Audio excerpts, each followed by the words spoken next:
The Travelers of the Glass World. The school library was unusually silent that evening. Faint lights flickered above, and the air held a strange tension, as though something ancient waited to be disturbed. In the farthest row, 5 students, Azan, Sana, Taimur, Nida, and Faizan, huddled around a strange old shelf they'd never seen before. Nida reached for a shimmering glass-bound book. Its cover was smooth and glowing faintly under the dim light. She opened it. One sentence glowed on the first page. "This world is not yours, but if you have courage, enter." Before they could react, a blinding light engulfed them. When they opened their eyes, everything had changed. They were in a vast world made entirely of glass, mountains, rivers, trees, and even the clouds above. But this glass world wasn't silent or peaceful. From the distance, the roar of something massive echoed. "We need to stay close," said Azan. "Whatever this place is, it's not empty." Suddenly, the ground beneath them cracked. From below burst a huge, 6-legged beast with a horned face and a body made of molten glass and smoke. Its eyes were burning red crystals. It roared again, and fire spiraled from its jaws. "Run!" screamed Faizan. But instead of fleeing, Azan stood his ground. "No! We face it, together!" Taimur grabbed a thick branch of crystal tree bark and swung it like a sword. Sana picked up a shard of glass and used it to reflect the beast's fire back toward it.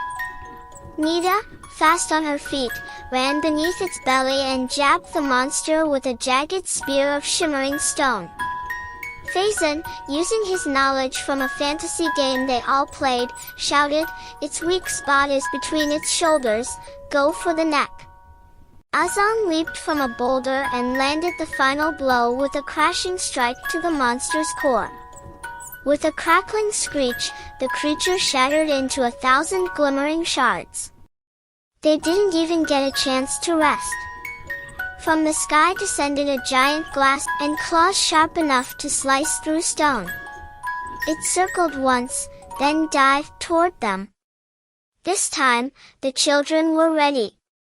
Taimur crafted a giant slingshot using 2 trees and a long vine. Nida and Sana collected glowing crystal pebbles as ammunition. As the bird swooped down, Faizan distracted it with shouts and a glowing stone he'd found earlier. Azan took aim, and fired. The bird shrieked as the crystal struck its wing. It spiraled downward, crash landing into a canyon behind them.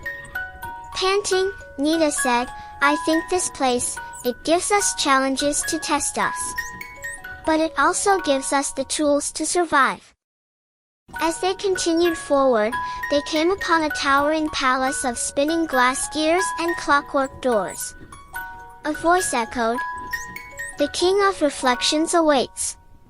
Inside, they met the king, a massive creature with a flowing cloak made of mirror shards. He didn't attack, but he spoke. "To return home, you must defeat the one that guards your world's edge, the Shadow Beast." He waved his hand, and the floor beneath them transformed into a map, showing a labyrinth of shifting glass bridges above a black ocean. At the center stood a colossal gate, guarded by something enormous. Their final quest had begun. Days passed. They crossed broken glass deserts, fought scorpion lizards, navigated glass mazes, and helped a talking crystal fox find its lost cubs, earning a magical compass in return. Finally, they reached the edge of the world. A black ocean stretched before them. And on the bridge that led to the final gate stood the Shadow Beast, 10 times the size of any monster they had faced. It was a swirling creature of darkness and broken reflections, with hundreds of shifting limbs and 1,000 glowing eyes. "We may not win," said Faizan, "but we'll fight. For each other." The battle shook the entire realm. The shadow beast struck with darkness, illusions, and fear. But the children had grown stronger.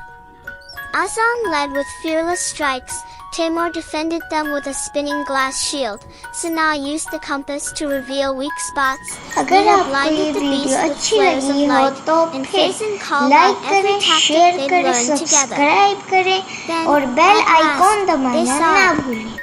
At the heart of the beast was a pulsing orb, the final key home. Nida and Faison distracted it while Azan and Timur climbed the beast's spine. Sana leaped from a hanging glass vine and smashed the orb with her glowing sword. The shadow beast roared, then shattered like all the others. Everything went still. The gate slowly opened. The voice of the King of Reflections echoed again.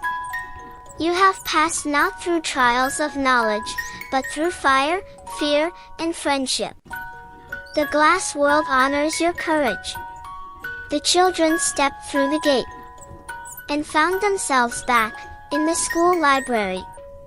Same shelf. Same books. But now, 5 crystal stones lay on the floor. One for each of them. The book was gone.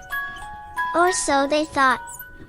Weeks later, in the school museum, behind a sealed case, a new object appeared, a glass orb, swirling with shadows. On its base, their 5 names were engraved. And if you press your ear close to the glass, they say you can hear the whispers of monsters still waiting.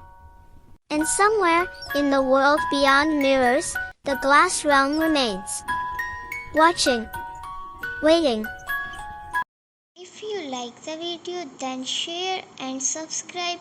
Don't forget press to a bell icon.